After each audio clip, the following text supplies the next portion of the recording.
Right back to David Montgomery. Look at that stutter step. Patient. And David Montgomery.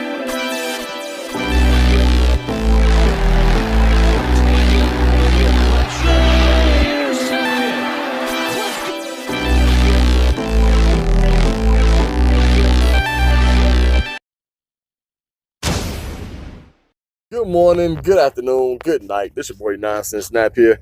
And today on Chicago Over Everything Sports, I'll be bringing you the Week 4 game recap to the Chicago Bears versus the Minnesota Vikings. Also look forward to some Bulls content coming soon because we're getting the season started with that. I'm going to bring some highlights to you guys as far as with the conference and stuff like that. But going into this review, man, if you missed this game, you missed out on a good one. It was an all-around team win, but that Bears defense was nasty, causing Kirk Cousins problems all throughout the game. But Tariq Cohen did get his first touchdown of the season. You saw my man scamper off. That was kind of funny. I think he threw the ball to his mom. So, shout out to Tariq, man, getting your first touchdown. But I do want to start off giving highlights to the special teams. They played a very good game. Eddie Pinheiro still hurt, I believe, but he went 3 for 3, 38 being the longest and made his extra point. But I do want to give praise to Pat O'Donnell, too. He had a 64-long punt in this game and then 2 inside the 20. The reason why I'm highlighting this is because punting that ball and getting them inside the 20, that's really putting your opposition, back in their own field. You know what I'm saying? So it's like they have to, kind of like initial kickoff 20 yards and up, going like the whole distance of the field. And it just creates more problems, having them open up the playbook a little bit more to see what they can get. They can't really think and dunk the ball up the field like that with the Bears defense. So shouts out to Pat O'Donnell, man. And, he's been in this organization for a while with the Bears, 6 years, I believe. I don't think he just gets enough praise for his accolades that he's done. So, but, shouts out to him. But now switching to the offense, we got Chase Daniel who played because Mr. Trubisky went down with an injury.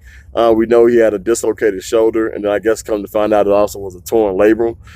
So we won't see Mitch back until Week 7 playing the Chargers, but we hope he does have a speedy recovery.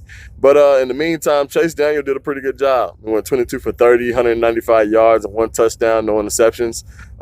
Really moved the ball up the field methodically. Did a very good job seeing what the defense gave him, recognizing the blitzes and adjusted his players to pick those blitzes up, man. And I feel like if you give Chase that amount of time, we're going to have a lot more success in this offense, and we're going to get another win going in next week. But looking at the running backs, David Montgomery had 21 rushing attempts for 53 yards and 7 being the longest as well. And I just want to highlight that 7 being the longest because that was actually the longest run for the game for a while. And when you got Dalvin Cook, running back for the Minnesota Vikings, who was leading the league in rushing, as well as having essentially that team having more rushing yards than passing yards coming into this game, that says a lot. Because he ended the day with 9 being the longest run for him. He did get a touchdown, but he only had 40 yards on the day, I believe, on 13 carries. So Bears defense did a very good job keeping my mans under that 100-yard mark. But shouts out to the defense. But we're gonna hold off on them. Going back to the offense, looking at the receivers, you got Tariq Cohen again getting his first touchdown of the season. And Allen Robinson, man, like Allen Robinson is doing a damn good job. I don't know why people are saying he's not like a number 1 receiver when he is. But he had 7 receptions with 77 yards, 25 being his longest, on a very nice toe drag catch. And then Javon Wims, he benefits in this game with Taylor Gabriel being out and Chase Daniel being in. I feel like they have a very good connection. But he had 4 catches for 56 yards, and 37 was his longest on the day as well. But yeah, man, I'm just excited going into this next game. Hopefully we get to see a little bit more from the offense. They open up the playbook a little bit more and throw the ball deep. But switching to the defense side of the ball, defense was just nasty. Pretty much picking up like they was last season, going into this season still being very consistent. And I know we were without Akeem Hicks and Roquan Smith, but our backup stepped up, man. Nick Rakowski led the team in tackles with 9, had a forced fumble and a sack. Khalil Mack was right behind him with another forced fumble. He had 1.5 sacks. Roy Robinson Harris and Nick Williams up front, stacking the box. They both combined for 10 tackles and 3.5 sacks. Nick Williams had 7 and 2. Roy Robinson had 3 and 1.5. So that's definitely dope there. And then Danny Trevathan ended out with eight tackles himself. Like this defense is stout, man. And that our front seven I feel like is the best in the league. Like there's nobody better than us when it comes to that. Secondary still needs a little bit of room for improvement. But besides that, man, like I feel like we can go toe-to-toe with any offense in this league with our defense.